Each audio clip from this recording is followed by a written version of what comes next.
Hi there, Nick here from Conservation Careers and welcome to the podcast. Now, what if midlife wasn't a crisis but an opportunity?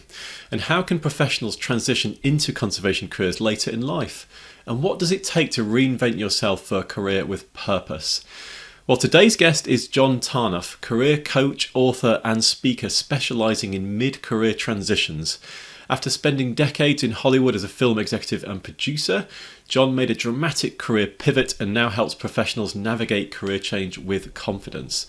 Now, in this episode, we explore how mid-career professionals can identify their true calling, break into new fields like conservation, and overcome challenges such as ageism and self-doubt. John also shares practical strategies on networking, on personal branding and storytelling, which are key tools for landing opportunities in a competitive job market like conservation. It's an insightful, it's an empowering, and a really practical podcast. Enjoy.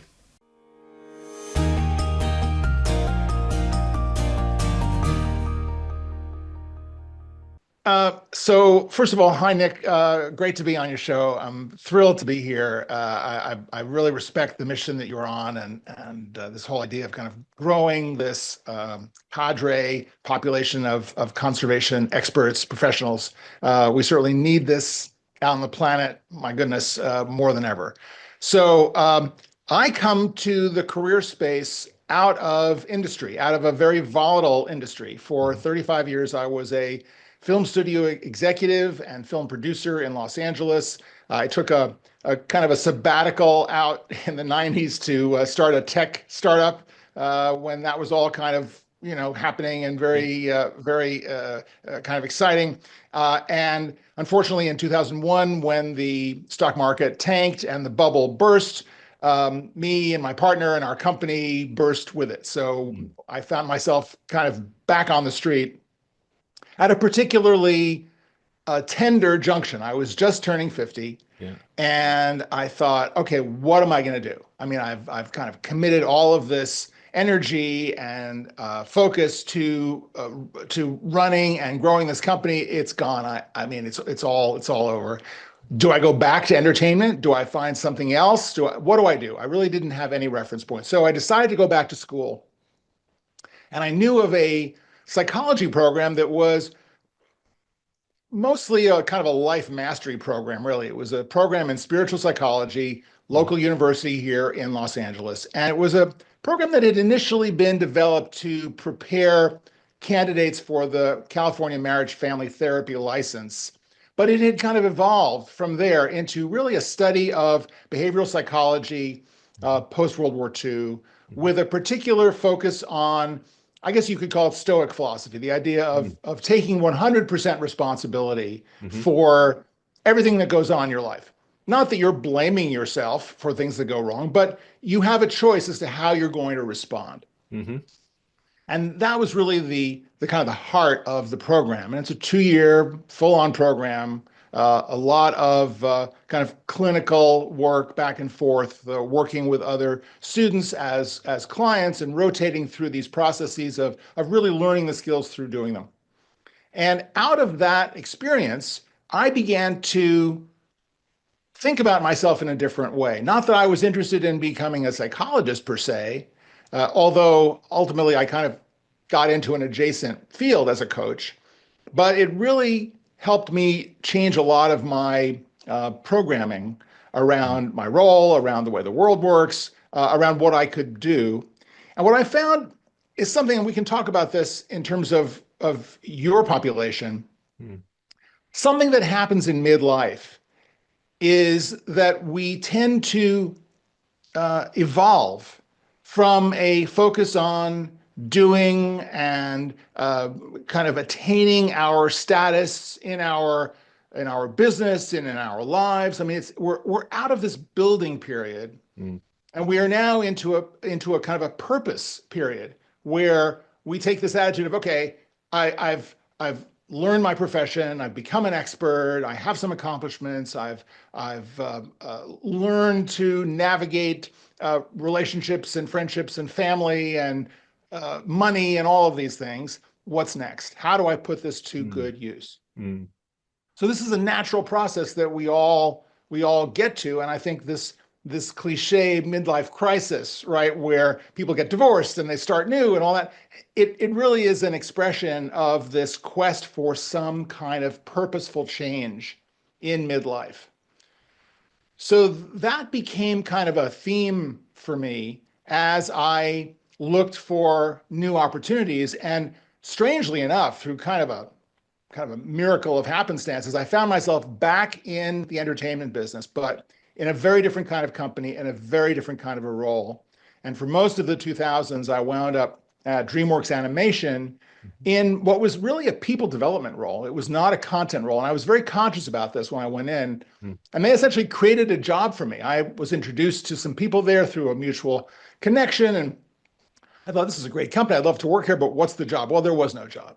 But they were interested in having these conversations with me. And I mention this because it's a bit of a template for how I think most of us, whatever our field might be, should behave in looking at our careers. Not to pick out, I mean, I'm kind of blowing my whole speech here in this one introduction, so I'll shut up. I'm lapping it up. Keep going, please. Okay. We're used to finding jobs that are posted and saying, okay, which ones can I do? I believe, and we'll get into this in detail, that we need to flip that script. It's not about fitting yourself into a job that you can do. It's about deciding what is the job that you do best, the job that you were born to do, the job that you have kind of risen to the occasion on at this point in your life, and then finding a way to do that. So at DreamWorks, I didn't really realize that this was a system, but that's kind of what I was doing. I was basically saying to them, here's what I think is going on in the business. Here's some questions for you about how you're growing your company. And I was just having these open-ended conversations, and they were thinking, this guy's got something on the ball. Maybe we should bring him in here and have him put some of these projects into play for us, which is what I did. Yeah. And then in 2008, 2009, during the recession, the company changed direction. I was kind of getting all fired up about this whole education and training side. They were going, yeah, not so much anymore. We're not so sure that we want to keep doing it. And we had this very amicable parting of the ways, which goes to another aspect of work today, which is so important. And I think you, in our conversation before, you alluded to this statistic that I often quote about how in my entertainment career, I was fired 39% of the time. And I came up with that as a joke in my TEDx talk in 2012. Got a big laugh, nervous laugh, because who talks about this, right? Who talks about getting fired as a personal metric? But the point is that it's not about doing anything wrong today, getting fired, getting laid off. It's about your fit. And yes, there are times where you clash and where, you screw up and whatever. But for the most part, this is about a lack of congruence between who you are and what you do and what the requirements of the company are at that time. So you've got to face the fact that you want to be in situations where what you do is a kind of a steady state, a steady offer. You decide, and it's going to evolve, of course, but you decide what your agenda is professionally. And you're looking for that fit that's out there. And that really kind of describes in the abstract a lot of what I work on as a career coach, to help people find their fit, decide on what that fit is, and then use their network to go about finding those opportunities for them and growing those opportunities over time. Yeah. Right. Well, that's a brilliant introduction. Thank you, John. Yeah. And I'd like to really double down on that finding of the fit. I mean, as I'm listening to you, like various things going to jump to mind, like particularly thinking around like midlife crisis, like you were saying, I think that's very resonant to a lot of people. From my viewpoint, I think what often happens is way back at school, I guess high school for you guys, you choose the topics that you're interested in that maybe then leads into a university degree or a master's or a bachelor's or whatever that sort of lays down tracks then into an industry, which lays down track into a job and a career and so forth. Yep. And when you were laying down tracks 20, 30 years ago, as you were leaving school, those tracks have led you off in a direction where you've kind of disconnected from the passion and purpose, or maybe your passion and purpose has evolved and changed as you've changed as an individual. Right. And yeah, and so that feels like part of what happens midlife is, I guess, two things. One is life happens, you get fired, and a change is forced upon you. Or two is the change is just welled up inside yourself. And what I was hearing with you is this almost this idea of ikigai. I guess you're pretty quite I confident use of that. the ikigai in my work, sure. Right. So Okay. Yeah. for people who are uninitiated, the ikigai, Ikigai, is this Japanese notion of life's purpose, Right. and it has been interpreted in the West via a well copied and posted Venn diagram, which is divided into four quadrants that are really the four questions of ikigai in the West. What do you love to do? Hmm. What do you do well? What does your world need? That's my spin on it. The graphic says, what does the world need? I think that's much too lofty. I think it's about what does your world need? And then what can you get paid for? Mm. So at the intersection of those four questions is the beginning of your discovery, your self-discovery around what your purpose is at this stage in your life, Yeah. which is likely, if you haven't been thinking about this for a while, you've just been kind of head down in your work, Yeah.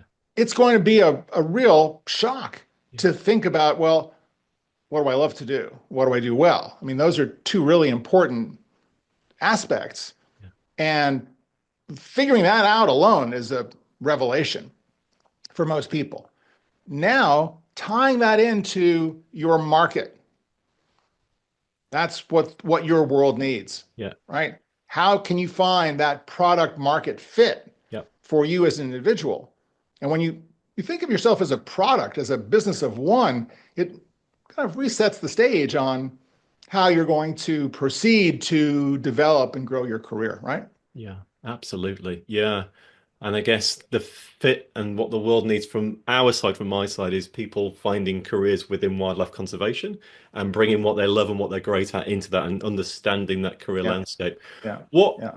what advice would you give to people, like practical steps about just around finding your fit, finding your niche or your niche, or however you want to kind of frame that? Like what would you say to someone who's been fired or just they're just feeling unsettled, they're mid-career, they want to do something else? Right, How do they figure out what that right, something else is? right.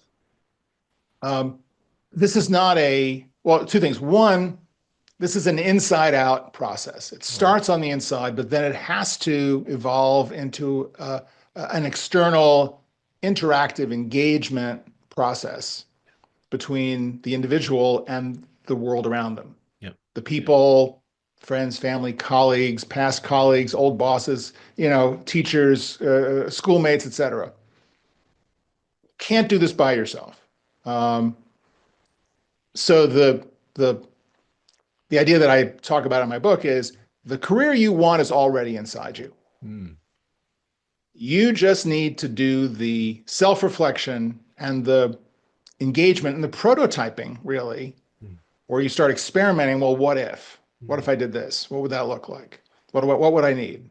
Um, what resources do I have? What resources do I not have? Who do I know who's done something like this? If I don't know anybody, how can I find people? Um, all of these questions that go into imagining where you could be, and in multiple instances.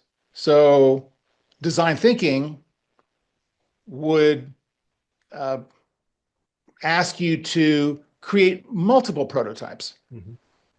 Mhm. and see which ones get the most traction in your research and development process.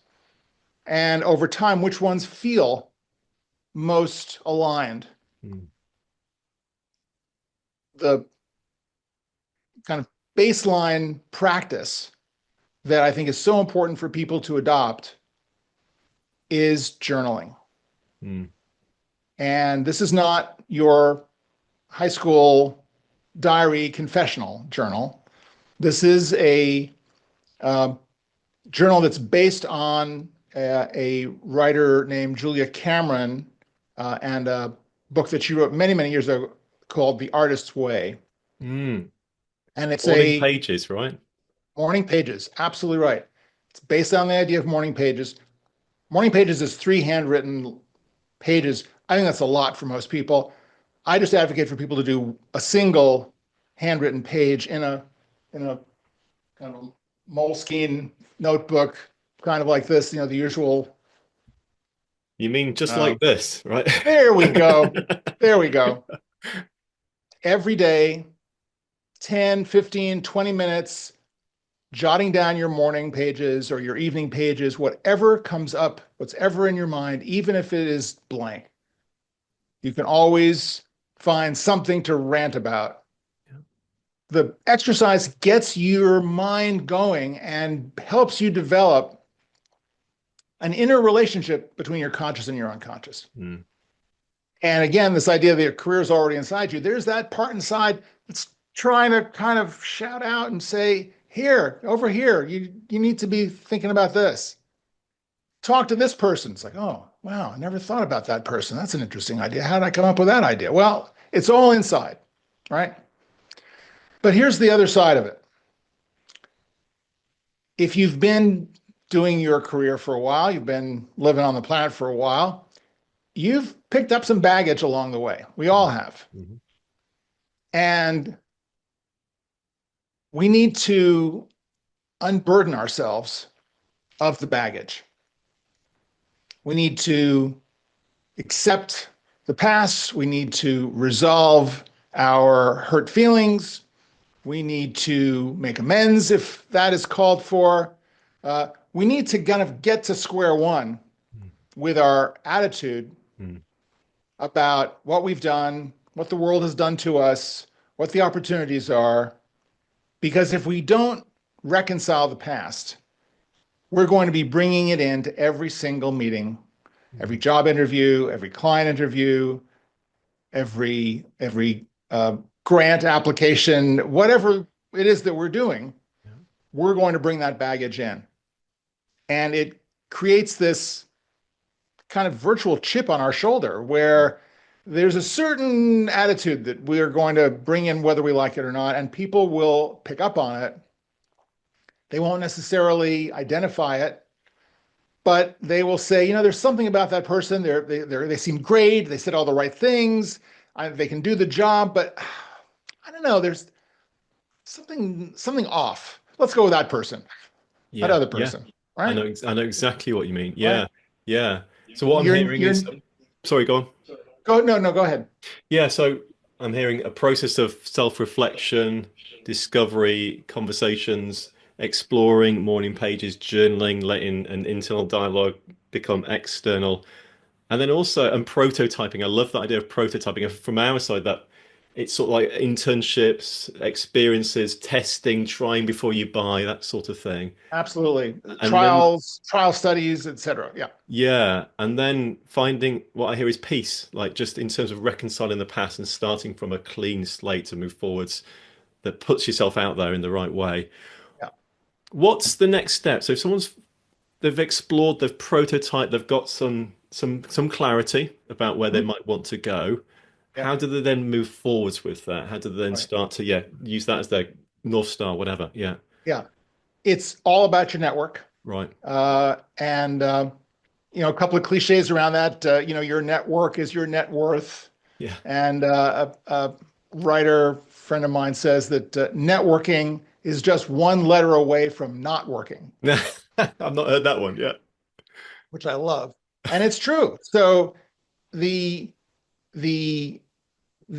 iterative process of finding your niche, finding your birth, I guess, is to engage with the people around you and create not just a network around you, but a community. And I would say the difference between a community and a network is that a network being everyone that you have contact with, connections with on whatever level, that large group will stand by and watch you fail. They're not really invested in you as a group. But a subset of that network is a community of shared interest that you want to create and nurture. And that community will step in and help you succeed. So your task, once you have decided, at least tentatively, what that niche, value proposition, plan of attack is, prototype, whatever that might be, you need to start getting interactive Mm. with the people who are in your community, could be in your community, Mm-hmm. and see what develops. Mm-hmm. It takes time. Mm-hmm. Uh, you may start off, here we are, beginning of March 2025, with a particular idea about where you want to go. There's in your world, there might be an issue. Someone might say drinking water. Mm-hmm. Someone might say uh, uh, mining pollution, extraction questions. Someone else might say sustainable energy. Mm-hmm. Whatever that passion is that you feel driving you to shift into a conservation oriented career, you got to check it out, right? Mm-hmm. You've got to make sure that this is really what you want to do because it's a lot more than the issue. It's the people, Mm-hmm. it's the culture, it's the processes, there's a lot of downsides, right? There's a lot of Mm-hmm. drudgery that goes on with all of this work.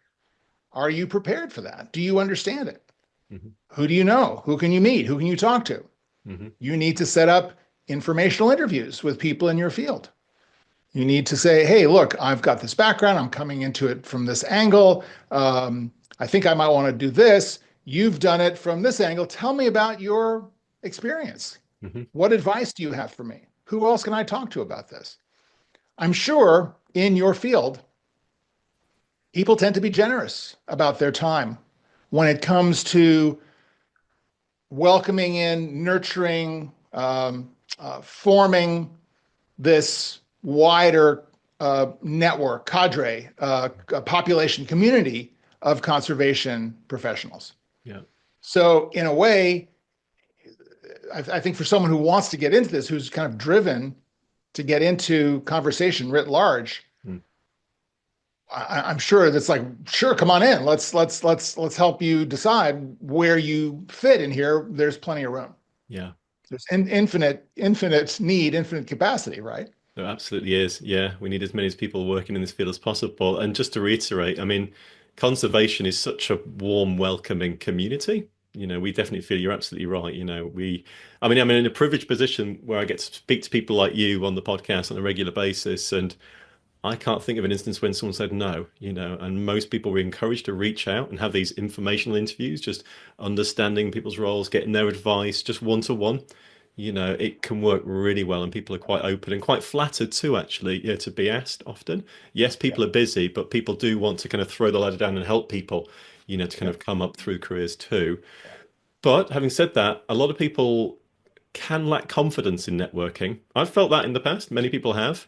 Networking can be a scary word. Have you got any like practical advice for people who might fear reaching out, stepping outside of a comfort zone, connecting with a total stranger, whether that's LinkedIn or at an event or whatever? Like, how can Right. people get through that kind of fear barrier? Yeah. Well, you got to start small. Hmm. You have to start uh, easy, make it comfortable. Hmm. Start with the people that you know. Start Mm. with the people that you feel comfortable with, even if they're not in your field Hmm. and the field that you intend to go in. Hmm. Um, and then build up a sense of what your value is. What is it about you that supports the idea of making this shift?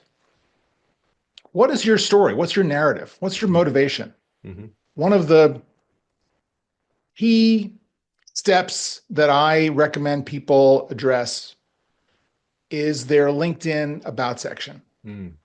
This is a golden opportunity that most people miss to really define not just their bio, not just their job history in bullet point form, not just a kind of a condensed version of their resume or CV, which by the way should be in your experience section on LinkedIn. So it's already there. You Yeah. don't have to repeat it. Hmm.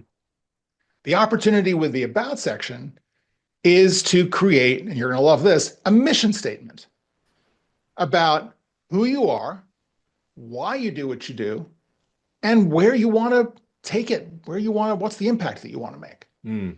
And I think particularly for conservation careers, this is a golden opportunity to really help people get to know you before Mm. they even meet you. Mm. Mm. And for someone who's making a transition from a different business industry into conservation, I think you want to start working on some of the bridge elements that bring you in. Yeah. So if you come out of, I mean, this is kind of obvious. If you come out of finance, well, you can be maybe raising money, Yeah. right? Yeah. If you come out of software engineering, I'm sure there are opportunities to create systems and levels of efficacy and efficiency Yep. around workflows and procedures and ways of making this more efficient. Yep.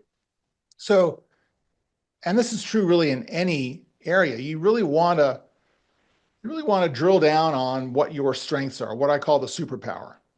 It's that particular combination of experiences, skills, abilities, preferences, passions, values that really describe you as a unique person, a unique value for the Mm. work that you want to do. Mm. Mm. And it's true that many people will do the work that you do or have done, but no one does it quite the same way. Yeah. And part of the fit that you're looking to find is the rapport and the shared values and shared cultural elements that you're going to find in any organization that you apply to, that you get in touch with. Yeah. So that's I think a really encouraging aspect of this, Yeah. which is that you're not trying to please everyone. You're not trying to get a job offer from everyone. You're looking to build your community. Mm. And if you take this attitude into the networking process and say, I'm looking to find people who are interested in X, Y, and Z, because that's where I want to go. Mm-hmm. Who do you know? Mm-hmm. Mm-hmm. And if someone challenges you and says, well, what makes you think that you can just drop 20 years of that work and go into this? You think people care about you? You think, I mean, you're a newbie. Why would anyone Mm. give you the time of day? Well, by this time you will have done some research. You will have had some conversations, maybe with your close friends about this, and come up with some ideas that you feel comfortable talking about. Yeah. Well, I have this background in finance or software or management, and I've led teams to successfully deliver projects. Yeah. I would assume that there are plenty of projects in the conservation world that need management, and they need someone with some perspective on the world and some integrity and someone who doesn't flinch at a difficulty, who doesn't turn back when Yeah. the going gets tough. Yeah. That's the kind of person I am. Yeah.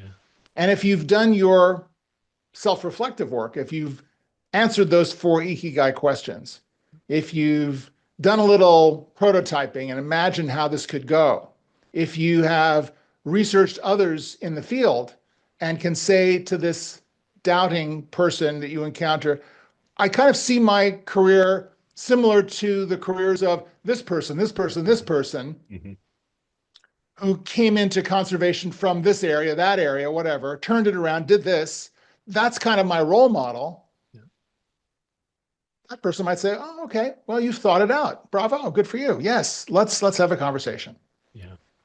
So again, it is working on that inner drive, Mm. and then figuring out what are some of the practical aspects, contacts, ideas that you can use to make friends, right? Build rapport. And that's a key word for me, make friends. That's how I reframe networking. I think it's a really nice thing to kind of just throw in there as well. It is Yeah, about making yeah, friends, really, isn't yeah. it? A couple of things jump And out. Yeah, go on. I just want to give you a side note about this Yeah. that relates to job interviews and the fear and intimidation that we all have about job Mm. interviews, about being put on the spot. And one thing which I say to people about job interviews is don't look at your job interview as a job interview, as a test for whether or not you fit into that particular role. Yeah. Look at every job interview as a networking opportunity. Yeah. Because if you make a good impression, if you build rapport, if you get along with that person, but you don't get the job, well, you've still made a friend. Yeah. And that person may know of other opportunities. Yeah. And countless times, and this is kind of more of a corporate thing, recruiter thing, and I don't know if this happens as much in your world, where someone will get turned down for the job. Excuse me.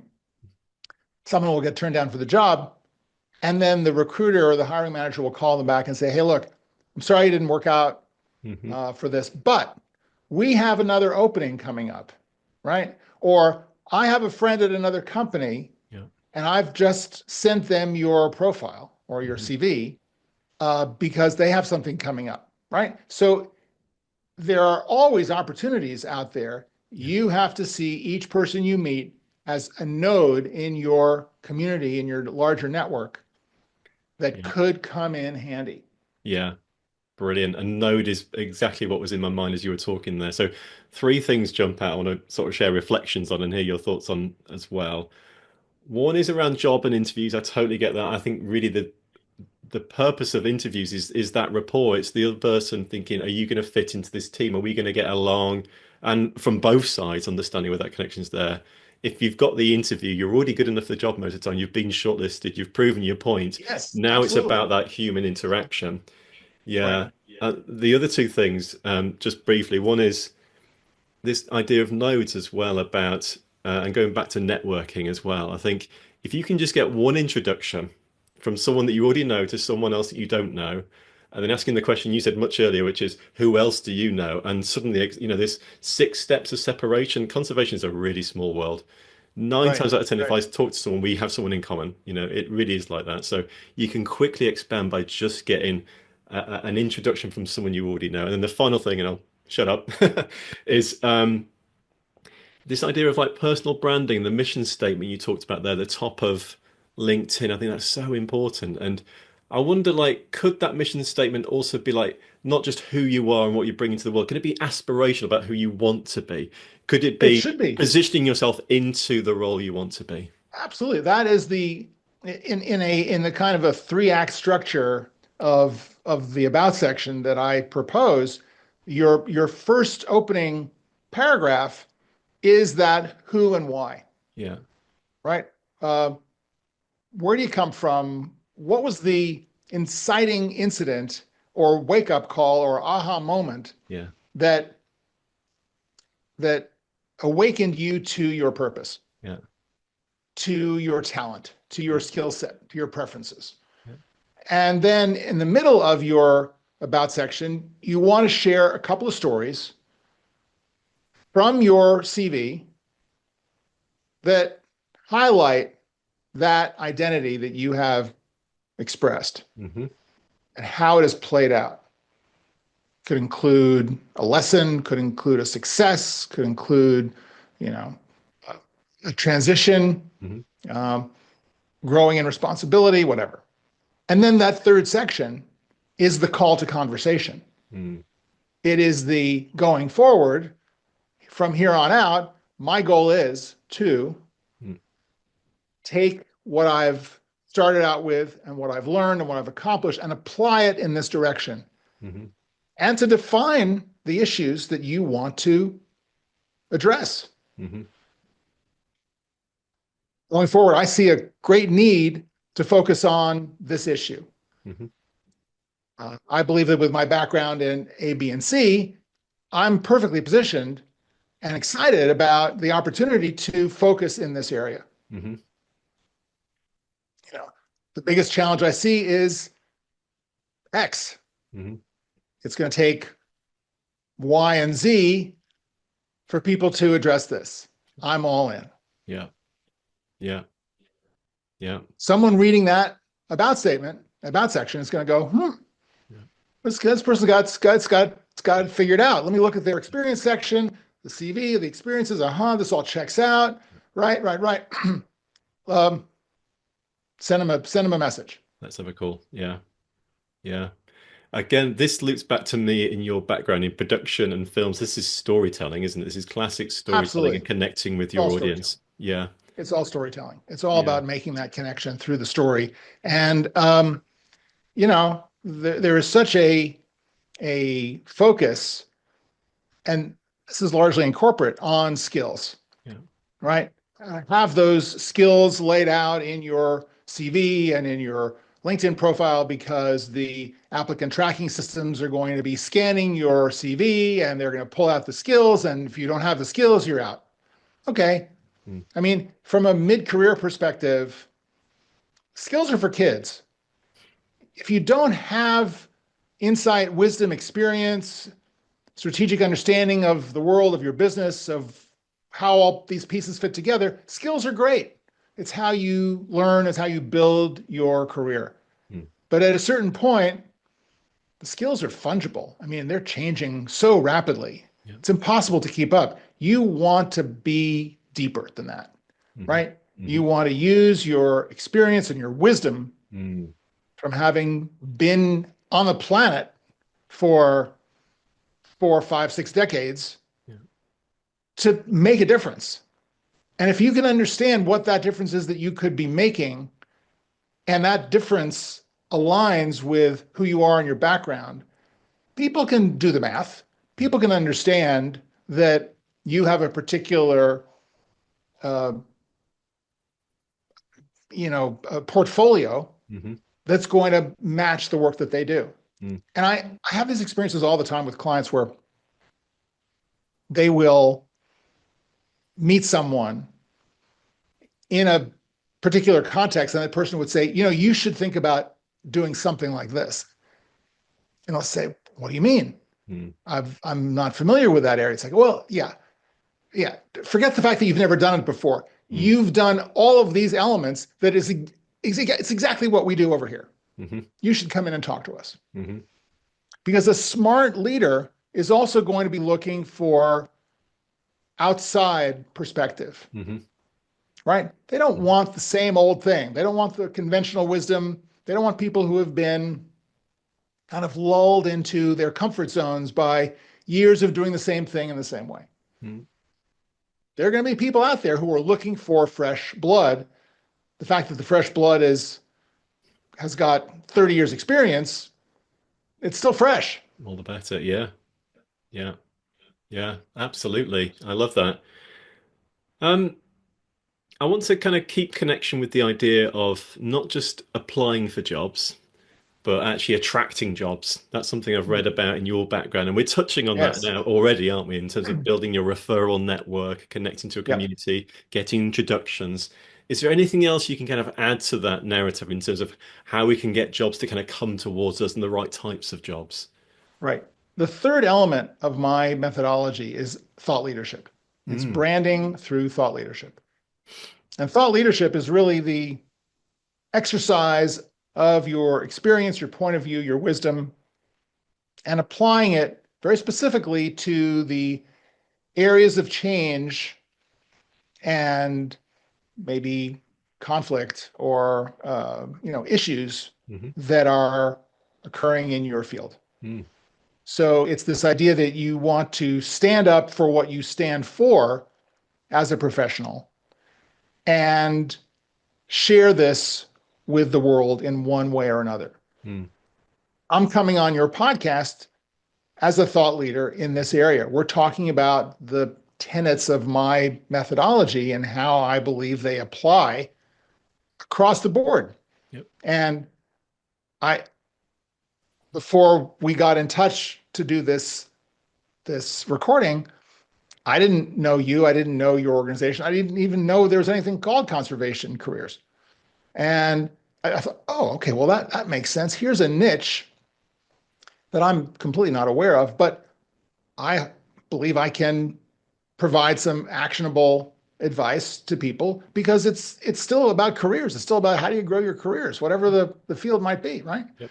So conservation in a funny way is kind of an ideal opportunity for thought leadership, because we're all talking about this one way or another. We all know what the challenges are around conservation and the planet and what we're doing to it, et cetera, right? This is front and center in the conversation, and frustrating because we seem to be making spotty progress, let's just say, Yeah. and that there are so many challenges around this.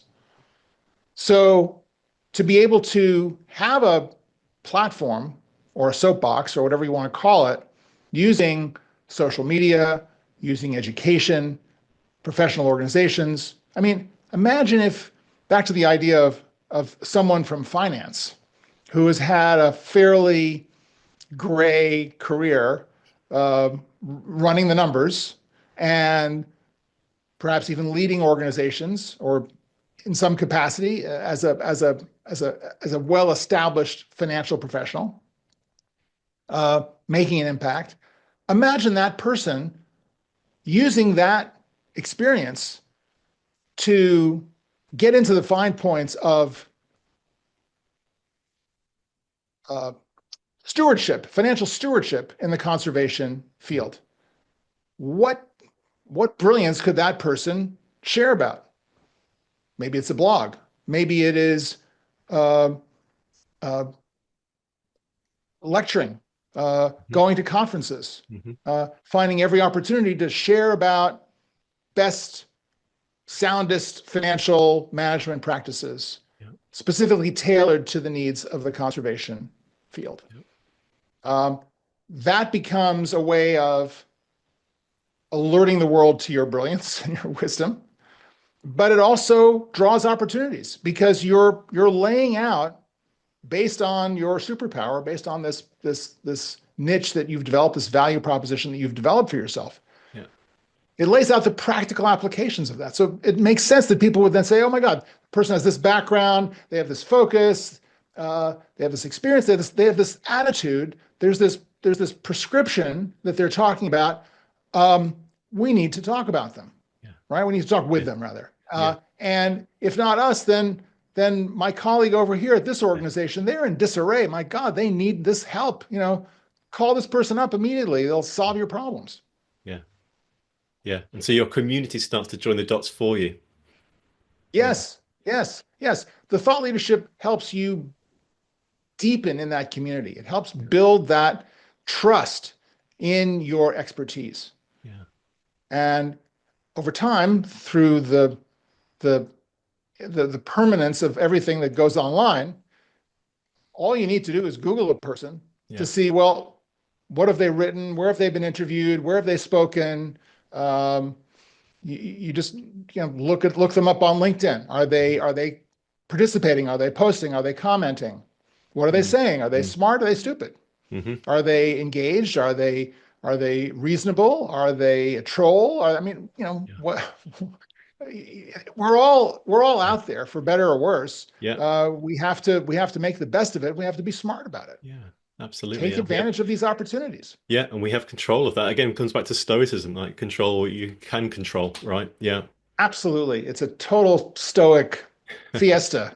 Yeah. And don't worry about the things you can't control as well, just to kind of round that circle off. Yeah. Yeah. And don't worry about the people who are trying to tear you down, right? Yeah. If I mean, listen to every criticism, but evaluate it based on your core, on your beliefs, on your integrity, on what you know is true for yourself. Yeah. You know, Love it. use everything for your advantage. Good. Yeah. Couple of things. I'm just looking at the time, and I could talk to you all day. I love these sorts of conversations. Specifically around people who are career switching, and I'm thinking people who are mid-late career as well, 50, Yeah. 60 type. There's two concerns they raise all the time. And I know you've spoken to this before. One is ageism. I'm too Yep. old. People don't want to hire me. I'm 55, 60, whatever the number might Yep. be, and should I hide that? Is that something I should be worried about? And then the other piece we can handle maybe separately is like, I've never worked in conservation before. I'm an outsider.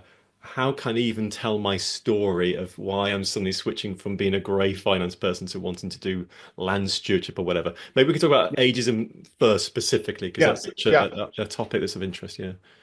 So ageism exists. It is a bane on a blight on the economy. It is the last acceptable ism. People don't even realize that they are ageist. Many older people are ageist against themselves.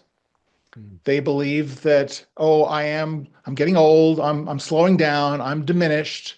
That it's such a powerful trope in our culture Mm. that I don't think we're going to eradicate it anytime soon. Mm. So I think we should step around it, circumvent it. Mm. And we should also start by being proud of our age. Uh, our age is a reality. There's no getting around it.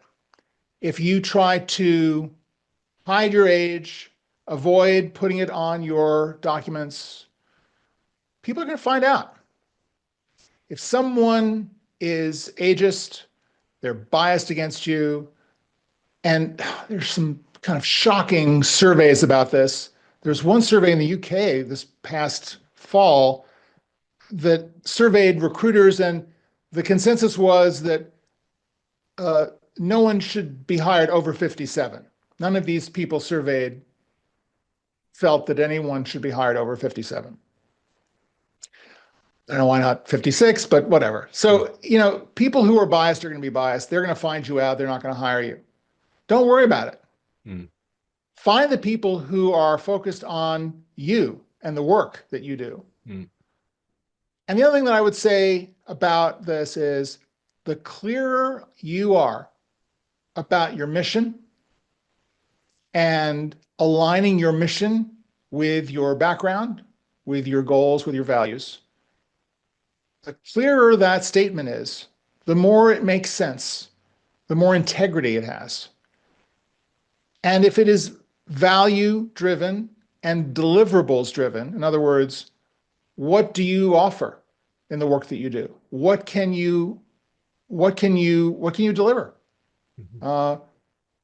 People are interested in practical solutions. If you offer one, chances are they're going to pay attention. And if they are smart about it, they're going to say, here's someone who has all this experience, is offering this deliverable, this set of practices based on their experience, and we need that. Mm. Wouldn't it make sense to bring them in versus trying to train someone who's young, who's got kind of, no maturity, or they're still kind of putting their life together? Don't we want someone who's more settled, who's more on purpose about why they're doing the job? Mm. Those opportunities are out there. Mm. So again, I think in terms of ageism, I mean, be aware of it. Um, I think about, Monty Python and the Holy Grail. I look down my nose. I look down my nose in your general direction. It's relevant. It's irrelevant. Just bypass it. Just stand up for your age. Stand up for the value that you represent. If they get it, they get it. If they don't get it, move on. Yeah. It's their loss. Exactly. Yeah. Age is another word for experience as well, I guess, isn't it? It just shows you are bringing value. So, yeah, wonderful. And then the other point I was raising also then is Yeah. about telling the Well, story of transition. but how do you start? You were saying, well, how do you start, right? How, Yeah. how Yeah. do you make that transition? And look, I think there are so many opportunities, more opportunities, I would think, in conservation, just because of the nature of the work, Yeah. to intern, right? Yeah. To shadow, to um, to prototype and find out what your role is. Yeah. Uh, uh, there are so many opportunities to go, and there's so many organizations. Look at the rise of ecotourism, Mm. right?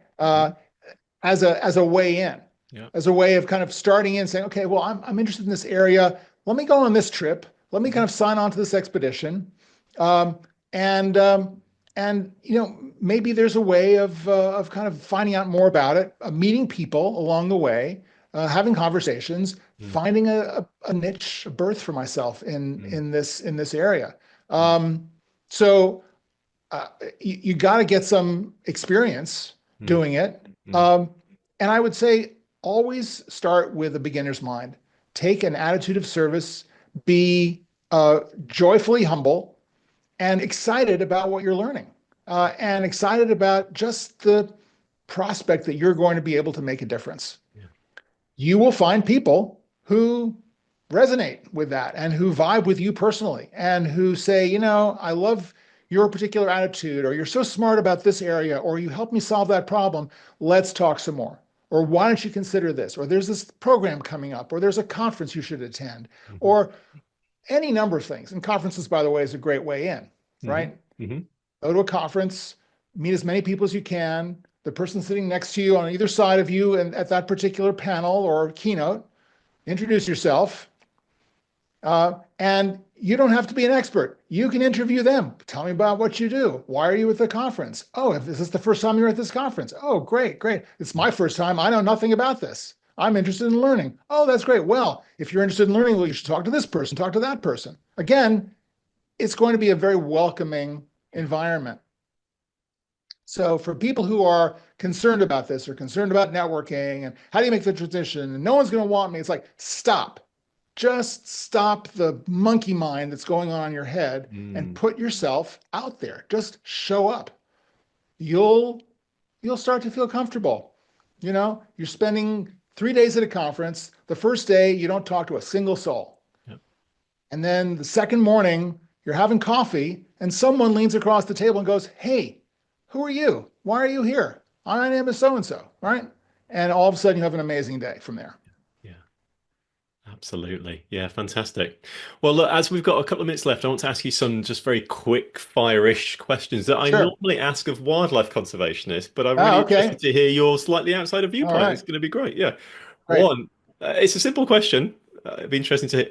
If I could take you to one place on the planet and you could see one species, where would you go and what would you have to One see? place, one species. Oh, wow. I would say Bengal tiger. So India probably, yeah. Yeah. Yeah. Why? I know it's the first thing that came into my head. Yeah. Just kind of the most powerful, um self-confident animal out there, Yeah. Yeah. Why up in not? the food chain. Love it. Go for it. Top predator. Yeah.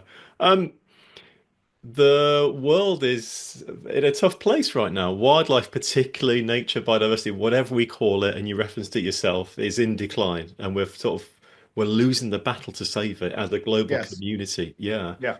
As a non-conservationist, what do you think we should be doing to turn this around? What do we need to do more of or be better at?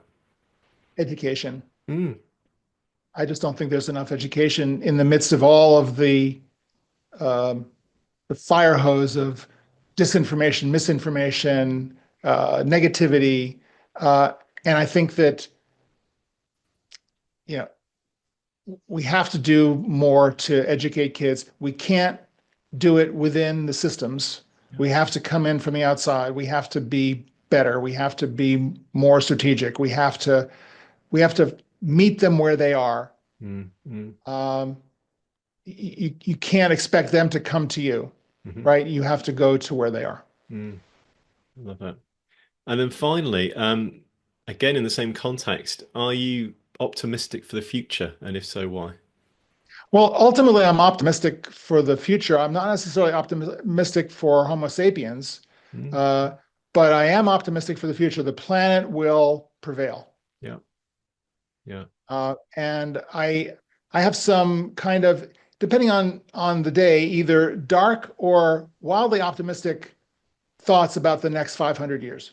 mm, Because I think that we have the opportunity to build out of this decline and chaos. I mean, I can't believe I'm having this conversation. I never have this conversation, much less in public. But uh, if you assume that this decline will continue, and that we may actually asphyxiate ourselves yeah, um, before we're done, then those who survive will create a new, uh, perhaps, hopefully, more sustainable civilization.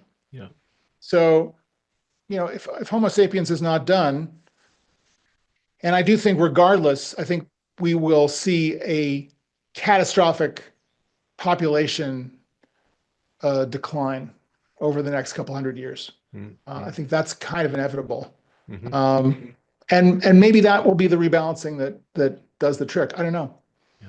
but it's going to be something that our grandchildren and great grandchildren and beyond will be in the middle of. Yeah.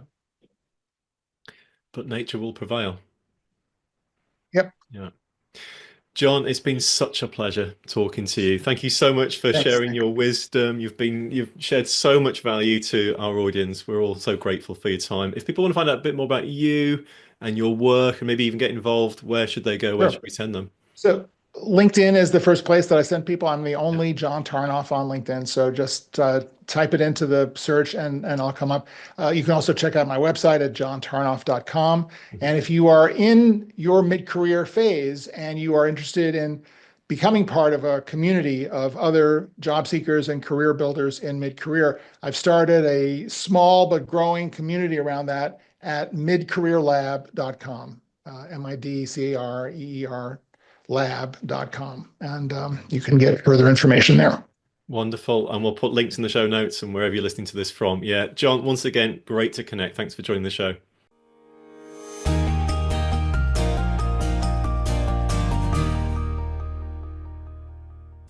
Okay, I hope you enjoyed that, everyone. If you did, then please do hit the subscribe button to get notified of new episodes as they drop. And also, please give us a rating or a review because it really helps us to get in front of more people, and we really enjoy reading them all. As you'll have heard, our podcasts are now recorded in front of a live audience who sit in and listen to the chat, and then after the mics are turned off, they get a chance to talk to the host, to share their thoughts, and also to ask questions. It's a really great format. If you'd like to be in the audience, all you need to do is join the Conservation Careers Academy. Now, in the Conservation Careers Academy, you'll get full access to the world's biggest conservation job board, listing over 15,000 jobs, volunteer and internships across the globe each year. You'll also enjoy access to our amazing CC Pro private members community with regular events, networking and support. Plus, you'll get full access to our growing library of career boosting resources, guides, and templates. And best of all, it only costs a few dollars, euros, or pounds per month to join the Academy. Now, to find out more, please visit conservation-careers.com/academy or simply click the join button at the top of our website. See you on the inside.